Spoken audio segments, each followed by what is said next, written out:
Good morning आप सभी को। देखिए आज हम लोग फिर दो क्वेश्चन लेके आए हैं जो आपको फर्स्ट शिफ्ट में पूछा गया है इस बार 2026 में बिहार बोर्ड में, है ना। गणित में देखिए सवाल 31 और 32 हम लोग समझ लिए थे, है ना। तो आज हम लोग 33 और 34 नंबर पे थोड़ा डिस्कस करने वाले हैं। 34-33 नंबर सवाल क्या आया हुआ था, ये किसी एक सेट का होगा, समझे ना।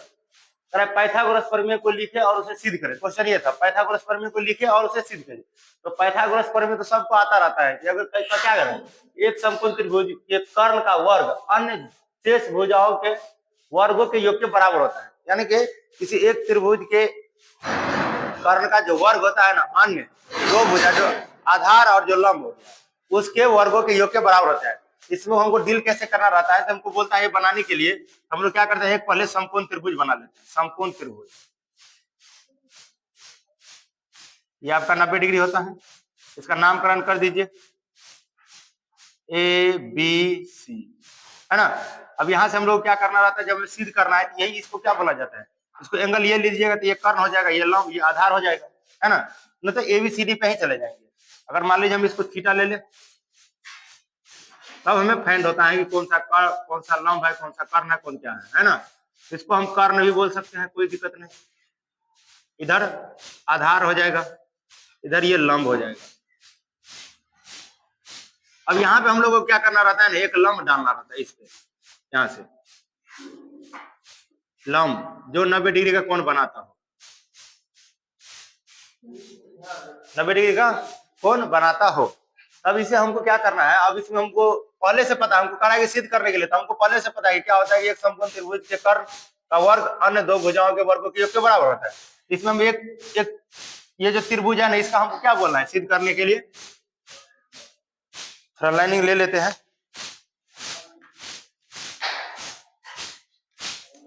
इसमें क्या एबीसीडी एक समकोण त्रिभुज है, क्या लिख लिया, क्योंकि ऐसे लिख दीजिए त्रिभुज ए बी सी एक समकोण त्रिभुज है। क्या है, समकोण त्रिभुज लिख देंगे हम लोग, समकोण त्रिभुज है, समकोण त्रिभुज है। इसमें समझिए तो अपने से कुछ कुछ करना रहता है, नियम को फॉलो करते हुए, बराबर ना। इसमें क्या करा है, कोण भी 90 डिग्री का है, लिख दिए जो इसमें दिख रहा है 90 डिग्री है। इसके बाद हम लोग को क्या करना रहता है, इसमें कहता है कि सिद्ध हमें क्या करना है, तो जो इसमें कह रहा है वही चीज हमें यहाँ लिखना है। हमें सिद्ध क्या करना है, सिद्ध करना है। ये चित्र में हमको क्या दिख रहा है, ए सी कर रहे हैं, ए सी का स्क्वायर बराबर कर्ण स्क्वायर बराबर लंब स्क्वायर, लंब क्या है ए बी और प्लस बी सी। ये हमको निकालना रहेगा, ये हमको दिखाना रहेगा, ये हमें सिद्ध करना है।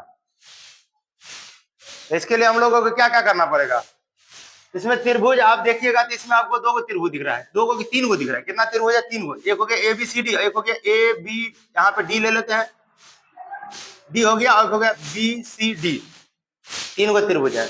इसमें से किसी दो को हम समरूप करने की कोशिश करें। कौन कौन सा, इस बड़का वाला को देखेगा तो इसका भी एक कोण 90 डिग्री है। ये छोटा वाला देखिएगा ए बी डी, वो भी एक 90 डिग्री का एगो कोण है। तो कौन आपको बराबर यहाँ लग रहा था, समरूपता का कुछ ना कुछ आपको लग रहा है कि नियम लग रहा है ना। 90-90 है, तो इस कंडीशन में आप देखते हैं हम लोग क्या लेंगे, पहले त्रिभुज छोटा वाला एक बड़ा वाला ले लेते हैं। क्या लेंगे, त्रिभुज A B D, A B D तथा है ना ए बी डी और ए बी सी समरूपता से क्या आ जाएगा, समरूप से, समरूप है। समरूप क्यों है समझ रहे हैं, इसका लंब है, इसमें भी लंब है तो उसमें आधार होगा। समरूप मतलब इसका मुंह कान जैसा ना वैसे ना होगा, खाली छोट बड़ा हो सकता है लेकिन उस एक ही रंग का होगा। समरूप, समरूप है, ये समरूप है। तो समरूप में क्या कंडीशन आता है, अब इसमें देखे होंगे कि समरूप के लिए क्या होता है,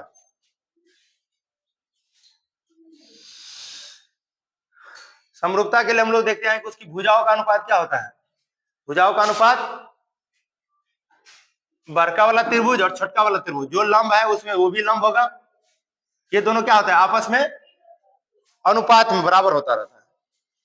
स्वीकार है कि इनकी भुजाओं का अनुपात बराबर होगा। समरूपता के कारण क्या होगा, इसके समरूपता के कारण अगर मान लीजिए ऐसे त्रिभुज ए बी डी समरूप का ये सिंबल होता है, त्रिभुज, यहाँ त्रिभुज छूट गया था, त्रिभुज ए बी सी समरूप है, इसमें समरूपता का नाम क्या क्या होता था कि उसकी भुजाओं का अनुपात समानुपातिक है। जब समरूप हो तो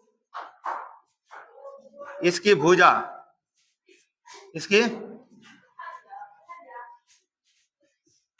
भुजाओं का अनुपात, भुजाओं का अनुपात ये दे रहा है, देखिए बराबर होता है, देखिए भुजाओं का अनुपात बराबर होता है, बराबर होता है। ये आपको ध्यान में रखना पड़ेगा कि जब कोई दो त्रिभुज आपको मतलब से समरूप है तो उसकी भुजाओं का अनुपात क्या होता है, बराबर होता है ना। इसमें देखिएगा तो ये छोटा वाला देखेगा तो इसका लंब ये है, तो इसका लंब ये हो गया, इसमें क्या देंगे हम, बी डी बटा ए बी, ये ना आ रहा है, क्या ले रहा है, इसमें ले लेते हैं हम, ताकि हमको परफेक्ट डाटा निकल के आए। इसमें हम क्या ले लेंगे, अगर ये हम लेते हैं ए डी, इसका लंब है तो इसका क्या लंब हो जाएगा, यहाँ पे ए डी लंब है किसके लिए, इस त्रिभुज के लिए, इस त्रिभुज बड़का वाला के लिए क्या हो जाएगा, लंब हो जाएगा आपका ए बी बराबर। अब अगला, अब ये जब हम लोग छोटका वाला में देखें तो इसमें आपको ये लंब था तो इसके लिए क्या हो जाएगा, ये कर्ण हो जाएगा, तो ये कर्ण, तो इसका ये कर्ण हो जाएगा, ए बी बट्टा में बड़का के क्या हो जाएगा, एसी कर्ण हो जाएगा। देखिएगा आपको कर्ण, कर्ण का अनुपात कर रहे हैं, ये हमको क्या हुआ, लंब का अनुपात हुआ, इसका लंब का, छोटका वाला त्रिभुज के लिए लंब हुआ ए डी, बड़का के लिए क्या होगा, ए और बी लंब हो गया, सॉरी ए और बी, सही, यहाँ पे ए और बी होना चाहिए, है ना, ए और बी। छोटा वाले के लिए ये लंब हुआ तो बड़का के लिए कौन हो जाएगा, ये हो जाएगा लंब, बराबर ना। जब छोटा के लिए ए बी, लेकिन ए और बी कर्ण हुआ तो बड़का के लिए क्या होगा, ए और सी लंब हो जाएगा, कर्ण हो जाएगा, बराबर। अब आधार की बात करेंगे तो ये हो गया एक का आधार, तो इसका ये आधार हो जाएगा, लेकिन हमको आधार की जरूरत नहीं पड़ेगा, तो हम इसी को सिंप्लीफाई करेंगे, ए बी यहाँ पे क्या निकल के आएगा, हमको देखने को मिलेगा आपको क्या कि ए बी डबलिंग, तो ए बी स्क्वायर बराबर ए डी इंटू ए सी निकल के आएगा। इसको हम समीकरण कितना मान ले, पहला मान ले, कोई दिक्कत नहीं ना। अब अगला, फिर एक और त्रिभुज, एक बड़का वाला एक छोटा वाला के बीच में हम समरूपता का नियम लगाएंगे। अब क्या करेंगे, हम लाभ लगा देते हैं, पुनः त्रिभुज बीडीसी, बीडीसी और त्रिभुज बड़का वाला एबीसी समरूप है, तो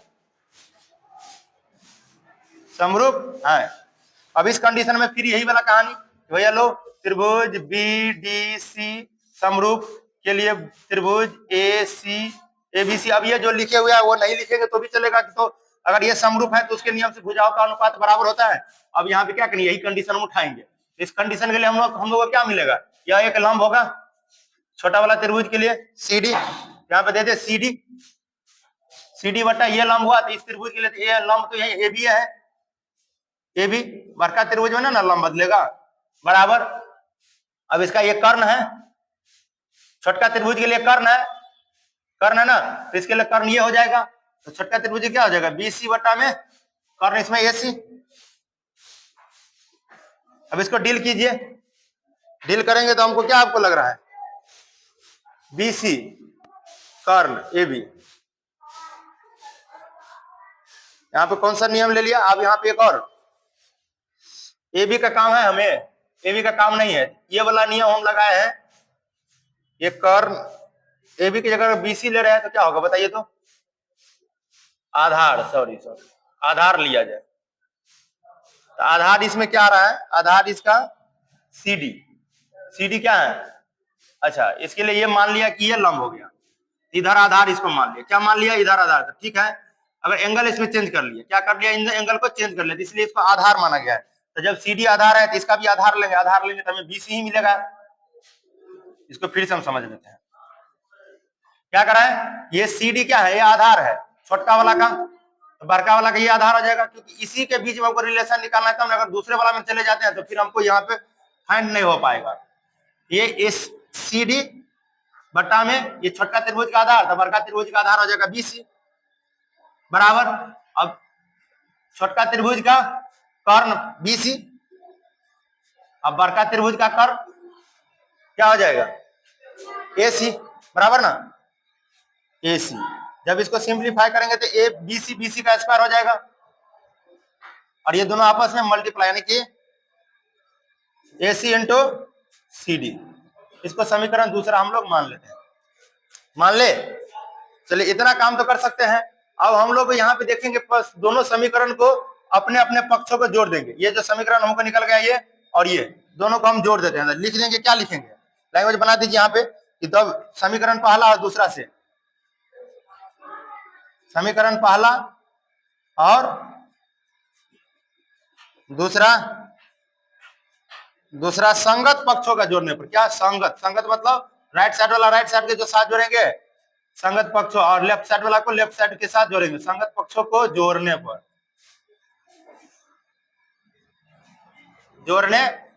अब जोड़ देते हैं इसको और इसको आपस में जोड़ेंगे तो क्या आ जाएगा, ए बी स्क्वायर प्लस में बी एस सी स्क्वायर। इसको जोड़ेंगे तो ए डी इंटू ए सी और प्लस ए सी इंटू, तो गुना दे दीजिए, यहाँ पे गुना का सिंबल देते हैं, ठीक है ना, और सी डी। अब हमें देखने को मिलेगा कि यहाँ पे ए बी स्क्वायर प्लस में बी सी स्क्वायर आ गया और इसको हमको ए सी करना है ना, इसी को हम ए सी करना है। तो ए सी इसमें से कॉमन हो जाएगा, ए सी को कॉमन कर लीजिए, क्या हो जाएगा ए बी का स्क्वायर प्लस में बी सी का स्क्वायर बराबर ए सी कॉमन ले लिए, इसमें बच क्या गया A D plus C D. अब यहाँ पे देखेगा तो A D plus C D बराबर ए सी है ना, दिख रहा है। अब यहाँ पे जगह हम क्या दे देंगे A C plus A D plus C D बराबर ए सी, दोनों का जोड़ के बराबर की जगह क्या दे देंगे A B square plus B C square बराबर ए सी इंटू ए सी। क्यों, यहाँ पर चाहते आप लिख दीजिए ए सी बराबर आपका क्या है A D plus C D, है ना, ये आप चित्र से देख सकते हैं। अब यहाँ पे क्या आ जाएगा हमको A B square plus B C square बराबर यानी कि ए सी का स्क्वायर, यही तो हमको निकालना था।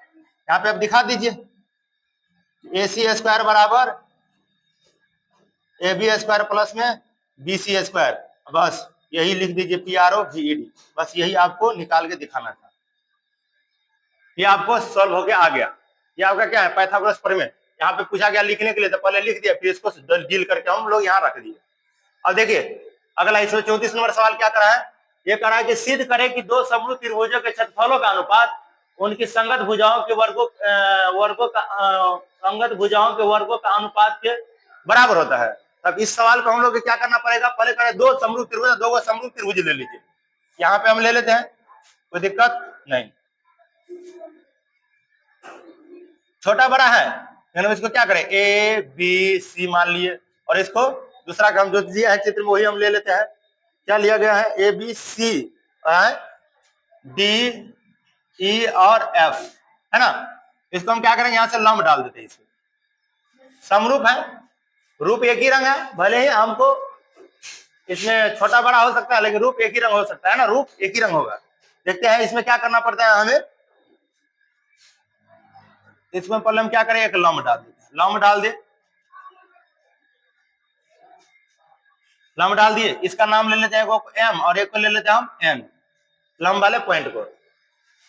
अब इस कंडीशन में हमको पहले से पता है कि सिद्ध करना है कि दो समरूप त्रिभुजों के क्षेत्रफलों का अनुपात क्या है, क्षेत्रफलों का अनुपात है ना, उनकी संगत भुजाओं के वर्गों का अनुपात के बराबर। इसमें पहले ही कर रहा है कि हमको क्या सिद्ध करना है।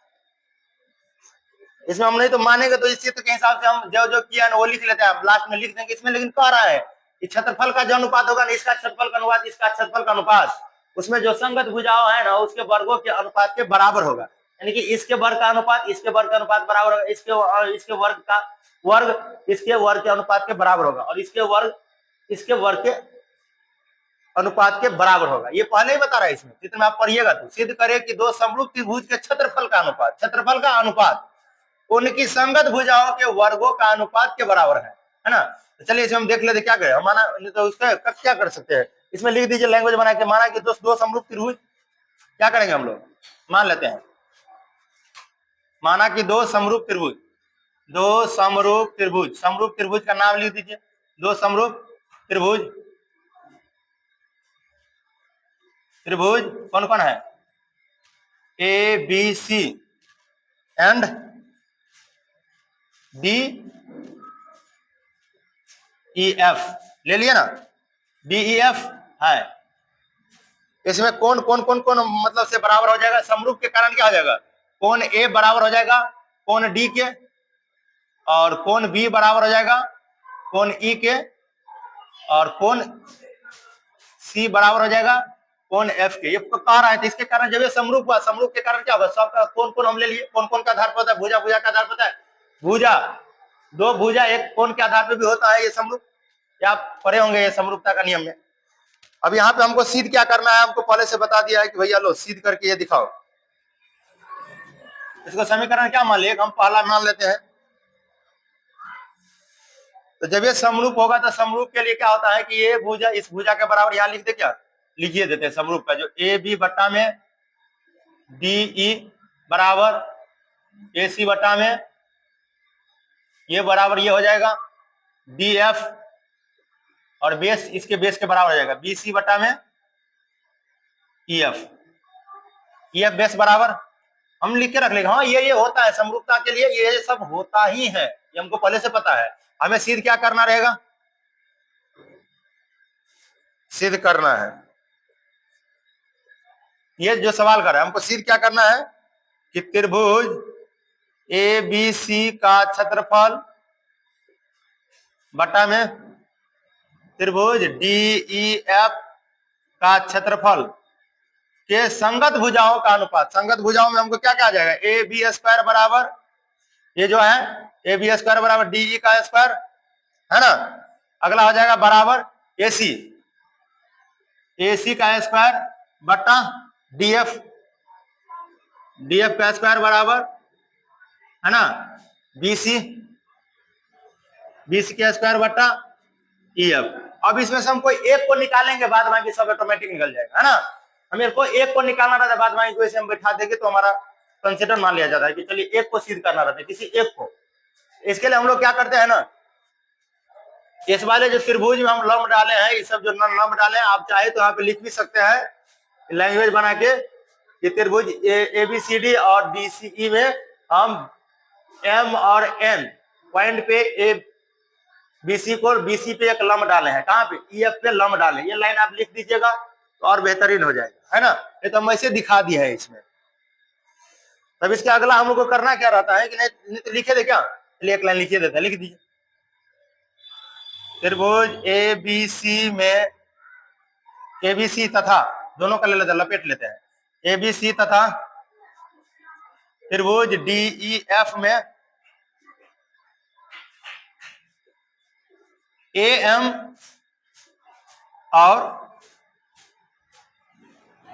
और डी एन लंब है। क्या है, लंब है बी सी तथा ई एफ पर है ना, लिख दिए हैं। ये लैंग्वेज आप अगर लिख दे रहे हैं बेस्ट, वो जो किया ना रचना वो आप लिख के आ गए। अगला हमको क्या करना है, अब दो त्रिभुज को हम पकड़ के क्या करेंगे, उसको लगाएंगे कि नियम। चलो आ जाओ, कौन कौन सा त्रिभुज पकड़ ले, त्रिभुज ए बी सी और ए बी सी क्या है, एबीसी का क्षेत्रफल, एबीसी का क्षेत्रफल। तो क्षेत्रफल का बोला अनुपात एबीसी का क्षेत्रफल निकालेंगे तो हमको क्या मिलेगा, 1/2। हमें पता है कि आधार, अब इसमें आधार कौन है, बीसी, लंब क्या है, एडी एएम सॉरी एएम। ये हमको आगे आगे आगे ना। फिर दूसरा त्रिभुज, अगर इसका भी हम मालूम करें तो इसका भी क्षेत्रफल हमको क्या आगे आएगा, बताइए तो। त्रिभुज डी ई एफ का क्षेत्रफल, हमको पता है कि त्रिभुज का क्षेत्रफल होता है 1/2 आधार, आधार इसमें क्या है ई एफ, और लंब डीएम डीएन, ये दो को हमको निकल के आ गया क्या, ये आपको क्षेत्रफल निकलेगा। इसमें करेगा अनुपात, ये कहिए रहा है ना कि त्रिभुज के क्षेत्रफलों का अनुपात, लिख दीजिए कि त्रिभुज के क्षेत्रफल, इसीलिए तो त्रिभुज ए बी सी का क्षेत्रफल बट्टा में त्रिभुज डी ई एफ एफ का क्षेत्रफल बराबर ना, इसका क्षेत्रफल हमको निकल के कितना आएगा, 1/2 into B C into A M divided बटा में 1/2 E F into D N. अब यहां से जो कट रहा है उसको काट देंगे, और भी कुछ कट रहा है, नहीं कट रहा है, नहीं कट रहा है तो उसको हम क्या करेंगे, आगे हम उसको लेके चल जाते हैं। यहाँ क्या आ जाएगा, बी सी गुने ए एम बटा में ई एफ गुने डी एन। समीकरण इसको कितना, इधर पहला माने थे, इसको हम दूसरा मान लेते हैं, दूसरा मान ले,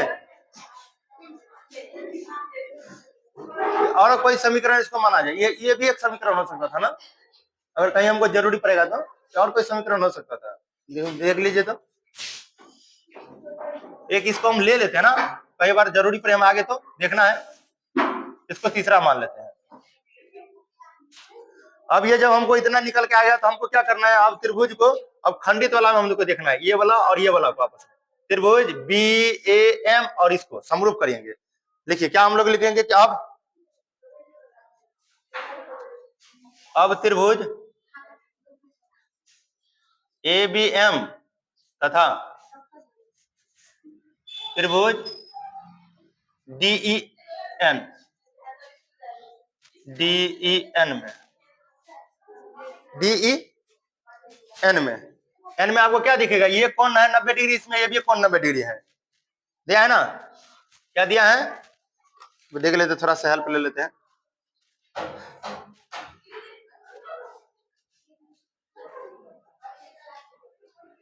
कोण बी बराबर कोण ई, कहां से, समीकरण हमें पहला से, समीकरण पहला में है ना, समीकरण पहला से अब हमको दिख रहा है कि कोण 90 डिग्री एम ये है और कोण एन क्या है, ये समकोण है,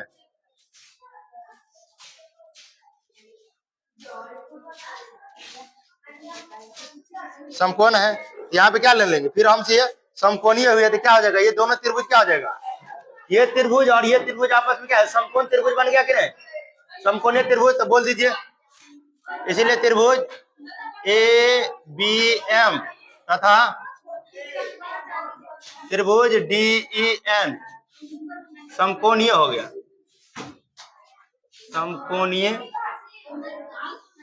समकोणीय है।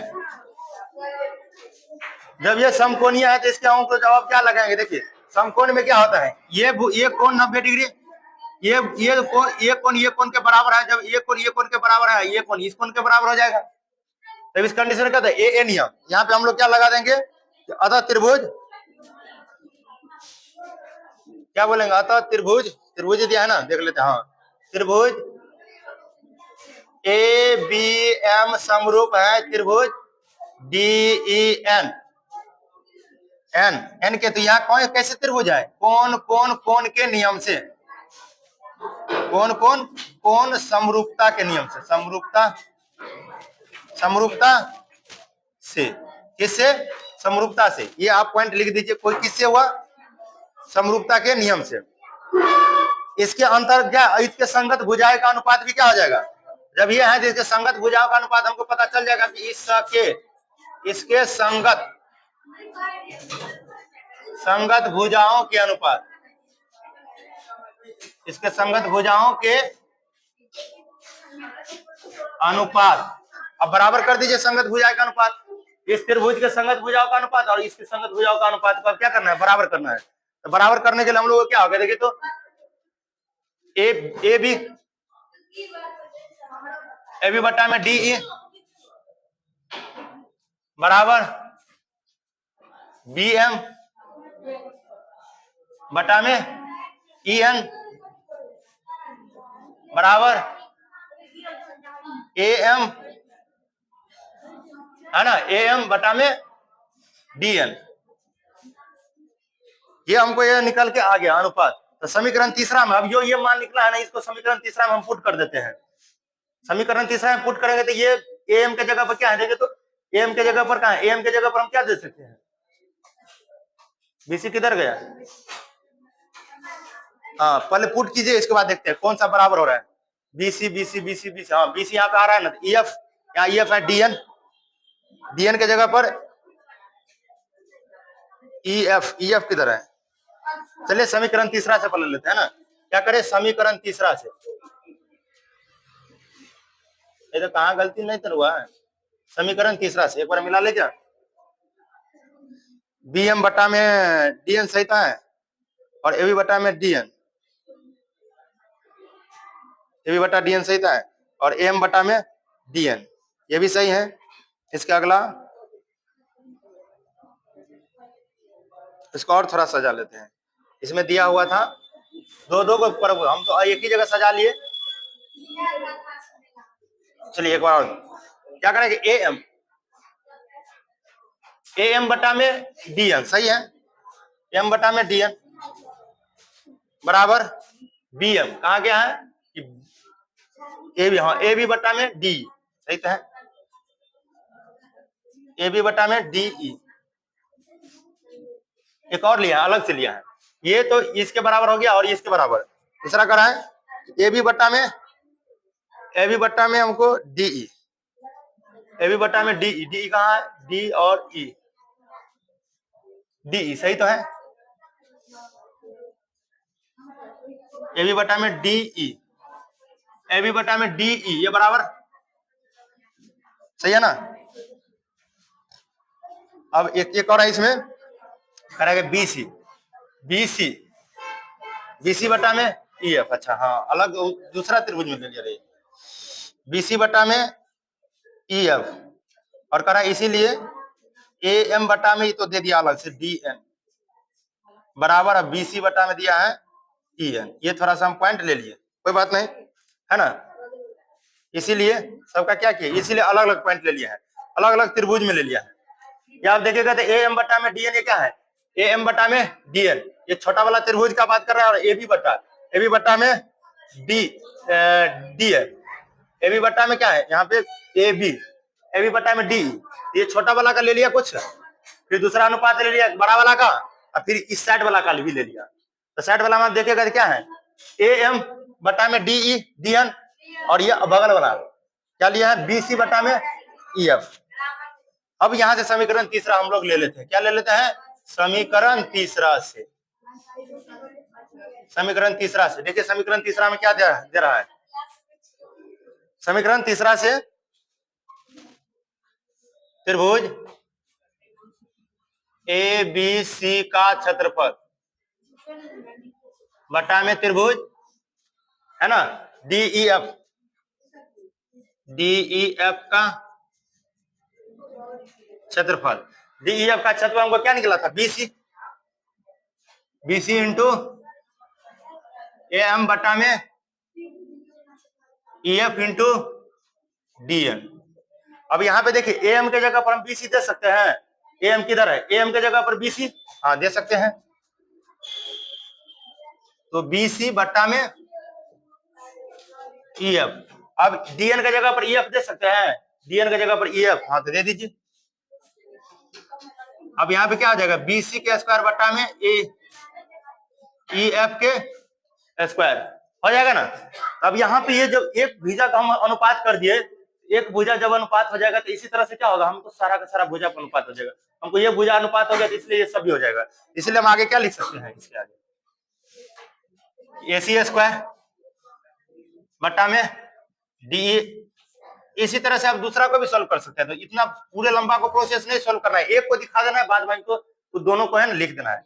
यहाँ पे क्या हो जाएगा AB स्क्वायर बटा में DE स्क्वायर, यही आपका, आप ये चाहे तो इसको नीचे एक और लाइन लेके लिख सकते हैं ना, तो हमारे पास थोड़ा जगह का बोर्ड का अभाव हो गया, यहाँ पे लिख सकते हैं कि अनुपात बराबर त्रिभुज ABCD का क्षेत्रफल बराबर, और ये आपको लिख देना है क्या, त्रिभुज का ABCD का, यही जो ऊपर में लिखा है ना कि त्रिभुज ABCD का, या बोल सकते हैं कि दो त्रिभुज के संगत भुजाओं का अनुपात बराबर, ये जो आगे लिखे हैं यहाँ पे लिखने के बाद यहाँ पे आप प्रूफ लिख दीजिएगा, प्रूफ लिख दीजिएगा, यही आपका सही हो जाएगा, है ना। देखिए कुछ ज्यादा है नहीं, इसमें थोड़ा सिद्ध करने में तो आसान रहता है कि हमको आगे हमको दिया है, सवाल दिया है कि हमको सिद्ध करना है, इसी को कैलकुलेशन करते, नियम को व्यवस्थित करते हुए हमको ले जाके उसको सिद्ध करना रहता है। इसमें भी क्या था, समकोण त्रिभुज बता रहा था, पाइथागोरस प्रमेय में बता रहा है कि कर्ण स्क्वायर बराबर होता है लंब स्क्वायर प्लस आधार स्क्वायर का। और हमको पहले से पता है, नियम को फॉलो करते हुए, है ना, त्रिभुज को समरूपता करते हुए हमको इसको निकालना रहता है ना। तो इस तरह से आप ये दोनों को डील करके आए होंगे तो आपको पूरे का पूरे नंबर देगा, 5 में 5, 5, 5, 10 नंबर का हो गया, है ना। चलिए आज के लिए इतना है, थैंक यू।